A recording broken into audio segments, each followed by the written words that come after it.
I have never been happier. I've never been prouder to be in the wrestling business than I am right now. Did you see my note for this one? I looked at it. Okay. Let me set the scene for you here. Let me let you folks out there know what's going on and why I'm on my high horse.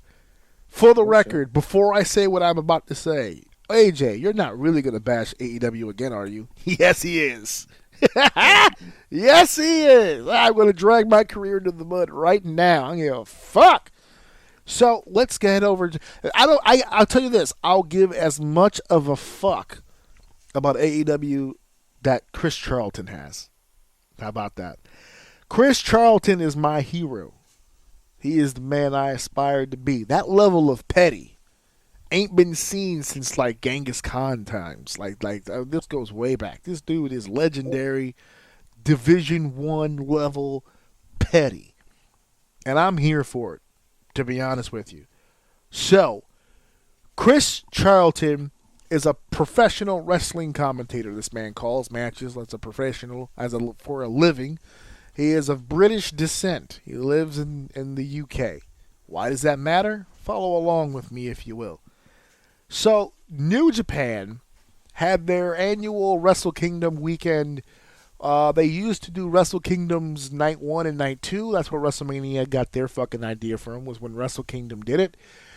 But this year, instead of Night 1 and Night 2, they had Wrestle Kingdom on the, I want to see, the 4th or 5th or some shit like that. And the very next night, they had Wrestle Dynasty, which was a joint show. It was New Japan, AEW, AAA, maybe, or CMLL, one of those Mexican companies. It was a couple of companies all together that threw talent on the card and had this big event at the Tokyo Dome, right? So we got all these mixed matches as far as like interbrand, interpromotional matches. And Kenny Omega, after 13 months on the shelf, suffering from diverticulitis, returns to the ring to compete against Gabe Kidd, which is a New Japan standout, not a Japanese wrestler. Another white guy, just like Kenny. And they went out there and they had a spectacular match. It was almost like Kenny never left. He was in there in Japan mode. I sent you the clip. He changed his music. Yeah. Music is trash. I appreciate the fact that he's a Final Fantasy fan, the way that he is, and I appreciate the fact that he loves their music. Trash theme for him for wrestling. It's really bad. So bad. And so they have a killer match though. He's still dope. In the ring. It's a good Final Fantasy song. Not good for that. Yeah, not good for what he's using it for. Yeah, exactly. It's dope for a final boss in Final Fantasy, but it's not him. It's not for him. And so they had a pretty good match. They had a really good match. But right at almost the beginning of it, as a matter of fact, hold on 1 second, because right at the beginning of the goddamn match is when this guy fucking goes off the goddamn rails. Let me see if I can find 50. Sickening. Hold on. To say that he is Japanese professional wrestling is sickening. He is an indelible, iconic part of it, yes. But he is not bigger than this. Uh-huh. And that's the message that Gabe Kidd has been sending, Chris. This idea of, well, if you are pro wrestling in Japan, Kenny Omega, you never would have left. Ooh, never would have left. And that is what Gabe Kidd has forever held against the cleaner. But the flip side of that, Kenny opened the door for so many. That is the truth. Kenny put New Japan Pro Wrestling on the map internationally. That is true. The Bullet Club, the Young Bucks, all these guys that started AEW were very much a part of why New Japan Pro Wrestling grew so much. Well, no doubt about it. And in Gabe's mind, well, it was grow and grow, and then it was take and take. And well, as soon as we have a money mark to take away some of those talents, well then off they go. Escape. Off goes Jay White, Will Ospreay. Can't escape cover. And it's only two. all Of course, so Coach much Tico deep. and It's all Connor. so And much what Oh, he They ain't go stopping. there. He doubled down. Yeah, he's doubling down. Deeper than that. It's deeper than You all that. have no idea. Hey, let's You put all the have pencil no away, boys. idea. And they cut him off. You heard him? Well, let's focus on the match. He didn't just call him a money mark. He went off. This He dude, told you why. this motherfucker had a song to sing, and he was going to sing it. He gave examples. My man kept receipts. He's just like, Osprey, man- Omega, you name My them. They man were all said, here. chill, bro. They said, you need to stop. He said, oh, yeah, New Japan was doing great. Then here comes a money mark to come along and just buy all this shit up. I was like, Daddy, chill. Oh, my God. What's happening here? So that was the comments made by Chris Charlton on commentary. What's the problem? Well- Please, what's the problem? Well, the problem is this. The owner of AEW, Tony Khan, Oh, God. he is not happy. He was Why? upset. He felt disrespected. So he contacted New Japan and said, hey, this guy's going off the grid here. This guy's talking some serious caca. I can't let this guy just fucking disrespect me like that. That's bullshit. And they said, okay, I guess we could punish him for something, I guess. And they suspended him. He is now So suspended. this is a joint event. This is a joint event. This isn't like a New Japan show. Also, this dude really about that. My man was sitting in the back and he was talking. He shit went about it. to He didn't give a Tony. fuck. He was on a Tony Khan promoted show and said, fuck Tony Khan. I respect this. Dude. That I don't know is- him. I don't know him, but I need to meet him and tell him how I respect, appreciate, and look up to his gangster. I told this is my new hero.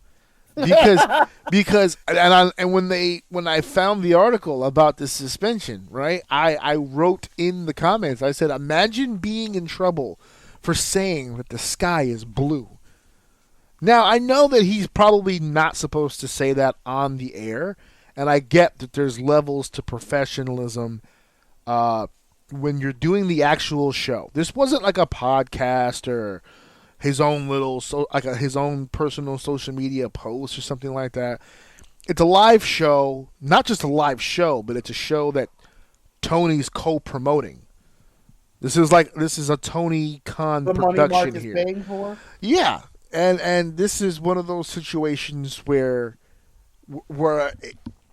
we give him all the respect in the world for his timing, but his timing is what kind of did him in. If it was just a New Japan show, that might have flown. I mean, maybe not because they have a working relationship together, but it would have been a lot better of a case, I guess. Been more of a slap on the wrist. Than, Yeah, because in all honesty, Tony Khan can bitch all he wants. He's a New Japan employee, so they'll do what they see fit. I think where it really hurts New Japan is the fact that he did it on that specific show.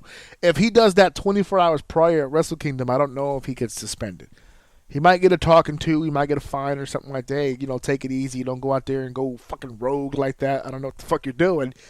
But because it was on that show, maybe it required some sort of mediation, some sort of action.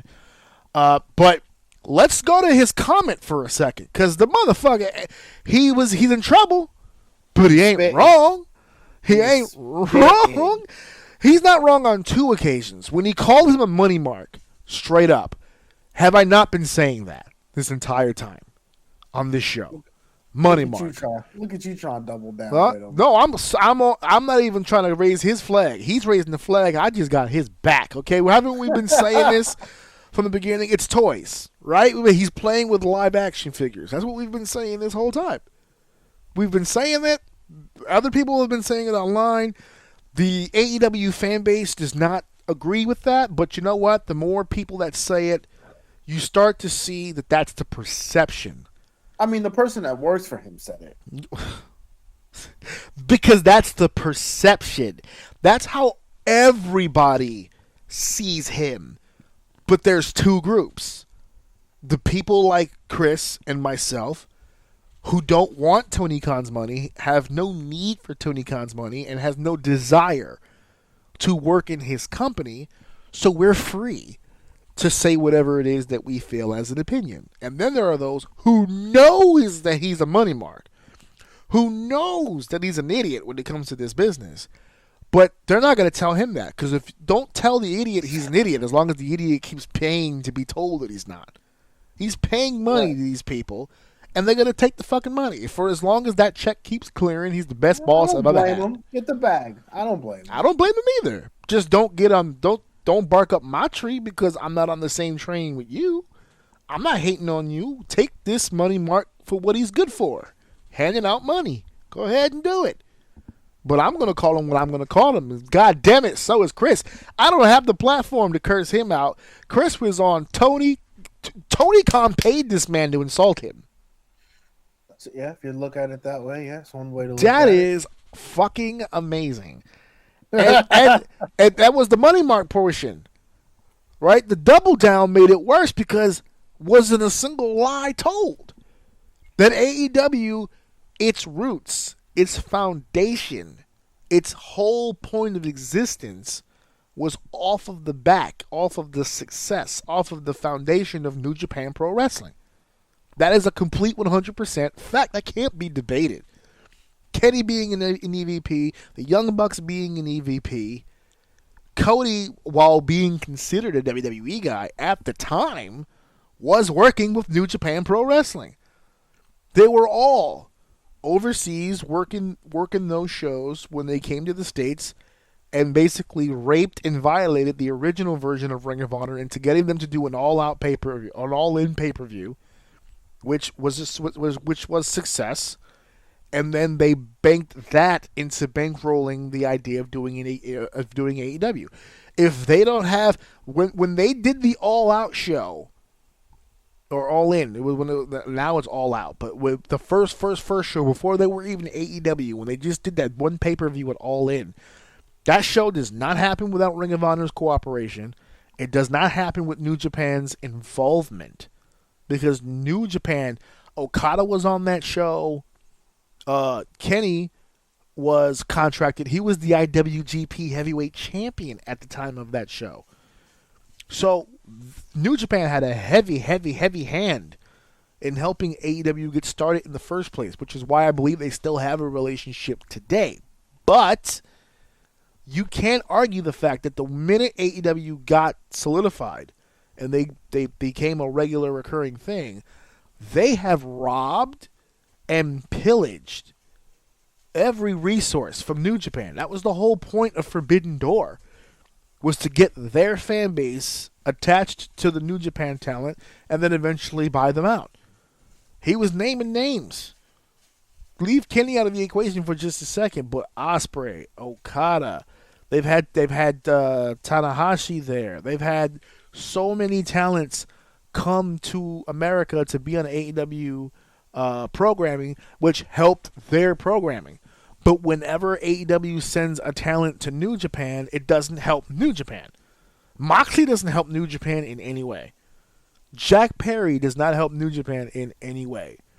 But Okada, Tanahashi, Tetsu Naito, Ibushi, all those guys helped AEW. This is a one-sided relationship. It's been that way since the beginning. Yeah, but well, then why don't they back out? Because New Japan, I don't know if they're still under the impression, but at one point New Japan was so hot that it was completely 100% plausible that they would be able to break ground here in the States. They were working with a television network here to broadcast New Japan programming. I forgot which one it was. It wasn't a highly named network, like an HGTV style kind of fucking network, but it aired American commentary on a New Japan product. They were doing New Japan shows in the States. They were doing small little tours in Dallas, in California, in Florida, and in New York. Some of my friends got an opportunity to perform on those shows, try to get tryouts, trying to get looks. They had temporary dojos set up in the States. They were trying to get a foothold here. And WWE is not going to, I mean, they'll work with you, but they're not going to let you just come in and set up shop any more than if WWE... They didn't check in? No, well, see, I was just going to say, any more than WWE can do in Japan, because WWE has tried doing stuff in Japan as well, and New Japan wouldn't have it. So it's such a stupid, like, those two would dominate the world if they just worked together. Yes, I don't but understand why they refuse. Because the problem is that both companies feel like they can dominate the world without the other. I don't need them to dominate the world. I already dominate the world. In their minds, both of them, they are already on top. To them, working with the other person is doing them a favor, as opposed to AEW, which is why I think New Japan ended up working with AEW, because New Japan, with WWE, you can have an argument based on longevity as to who is the more dominant company. You can have an argument between the two. You can't really argue between AEW and New Japan because AEW is only 5, maybe 6 years old at this point. It's still in its infantile stage. New Japan is very much clearly the better promotion with a better foundation, better structure, longevity, the whole shebang. They have everything in place. So there's absolutely, you would think New Japan would be the more dominant presence in this conversation, in this relationship. But as it turns out, as this guy very easily just illustrated, it turns out the guy with the fucking money has been dominating the conversation. The guy who really, really wants to play with all the toys is the one dominating the conversation. So we're seeing a different side of it. But the fact that this is all known, nothing that I've said here is anything groundbreaking or breaking any news. If you go on the internet long enough, you'll find out all of it. This guy said it on the fucking program. For the world to fucking hear. Not just, he wasn't even an innuendo. He straight up called him a money mark, which I've used that term several times now. For those of you out there who don't know what a money mark is and why it's so insulting to Tony Khan, because a money mark is a gentleman or a female in some cases who has money for whatever reason. Either it be through occupation, social security check, I don't know, you won the fucking lottery, who gives a shit? You have a lot of disposable income and you happen to like wrestling, so you start a promotion, but you don't know how to run it, who to have run it for you, who to hire, who to wrestle for you, where you should wrestle. You don't have a clue how to do any of this, but you're paying, right? So what a money mark tends to do is they'll pay for someone to come in and put all the pieces together, but because they're paying, they have final say. Which is why I personally have tried to stay away from money marks for a long time, with the exception of one time, and I learned from that one time and I never fucking did it again, because that's the headache that comes with the money mark. He doesn't know anything about the business, but wants to play along, wants to be a part of the process, wants to have a say, wants to have decision-making power, which you really can't tell them no, because they're the fucking money mark. They have the money, they're paying, they're funding everything, so you can't really tell them no. But they're unaware that they're fucking up their own business by being involved. He's not just some guy who wants to play with his toys. He's going the extra mile. He's playing with the toys on live television and making all the decisions behind the scenes as to what the toys will do, even if he's not around. He's taking careers into his own hands and fucking playing with it. And this motherfucker done had it. He was going to speak his truth, and that's it. So do they have known beef? Huh? Do they have known beef, or did he just had enough? No, I had enough moments. In my experience, what happens with that is that I feel, and this is just an opinion, I haven't heard anything, but I've seen this situation happen before. So what ends up happening is that usually whenever people start throwing around the words money mark like that in a negative fashion, something happened behind the scenes where there was something good that the real promoter was trying to do, and the money mark just wasn't going for it. He wasn't happy with it. So now he starts vetoing shit that he shouldn't be vetoing, and it causes a lot of confusion and it causes a lot of problems. As an example, the Young Bucks won the IWGP Tag Team titles on that show. I think that was it. And I know for a fact that rubbed people the wrong way. I'll leave it at that. So there's stuff happening behind the scenes. You can tell that it must have been a really heated time to be in the back, because he didn't pull that shit out of nowhere. I have a feeling that before air, when they were going over the show, everybody had the meeting, and there's a meeting that happens when before you do any show, there's always a meeting that happens between the promoter, the booker, people who are involved with the creative in whatever way. They all have a meeting where they air everything out. Everything gets out in the open. Here's what I think we should do. Here's the plan. And if that meeting goes to shit, then everybody, when they leave that meeting, goes to the show with the shittiest attitude. He waited. Because Kenny and Gabe were not the first match. He sat on that. And he waited for the match he knew everybody was going to watch, which was the Kenny match. And he spoke his truth, okay? Now, he's suspended for it, but here's the deal. I don't think before this situation, I even really knew who he was. I've heard the name, but, I didn't even know what he looked like. You know what I mean? Like, you hear that, you see rumblings, you see things online. I don't really know him per se. Right. If I'm a promoter, a legit one, that's the kind of guy I want on my goddamn staff. Not for nothing. Not really. I mean, the only real issue, and I was honest with it, is that he chose to do it on a show that was co-promoted. That's going into business for yourself. And I'm not advocating that I want my commentator to go out there and start shitting on co-promoters.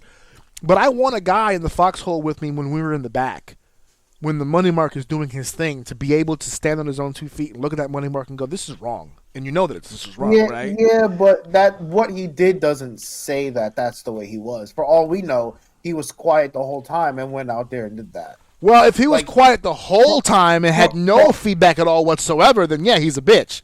For all we know, he sat there quietly rolling his eyes in the back and then got really upset and got emotional. And then he held that. And did the job wrong live, yeah. Which makes him extremely not professional. So no, but I understand what you mean. Yeah. You want someone on your team with balls who's got the balls to talk. Yeah. I don't know if he does. Well, see, that's the thing. I don't know. I wasn't there. But see, this is why I say that I want a guy like that, because you see something like that he just did right there. That was I'm going to sit here and tell you that was bad.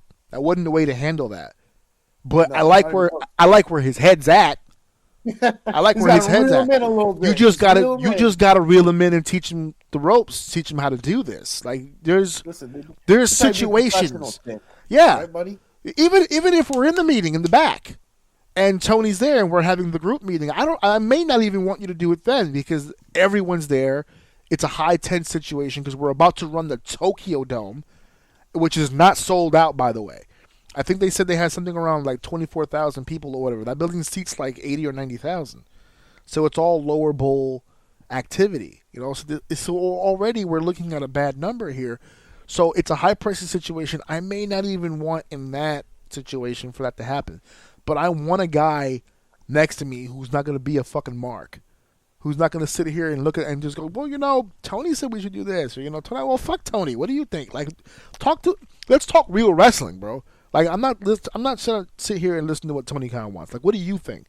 You know what I'm saying? Like that rubber band, that back and forth type of shit.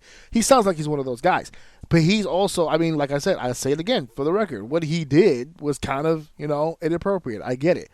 I don't know how many times I've been pissed at a show about some shit where I knew for a fact that this was fucked up. It really shouldn't be like this.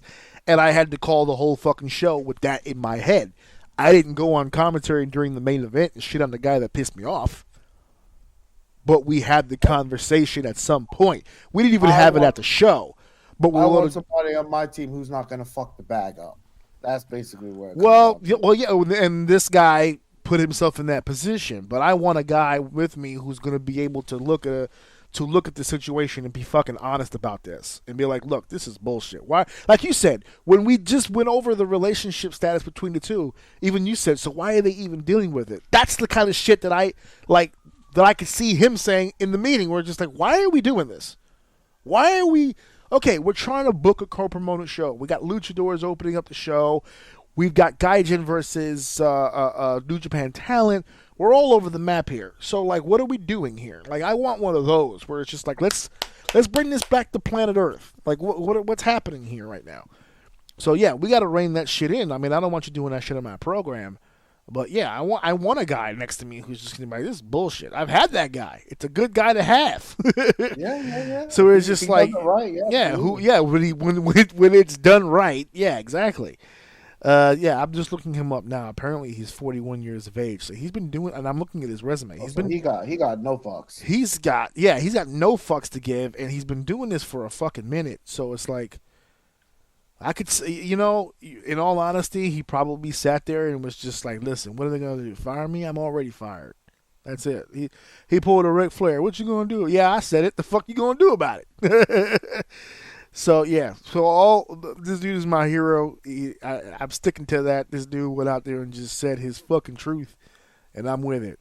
I respect the game. Respect 10 toes down. I respect the game, man. From this guy. I love this guy. So we're getting into our next segment here.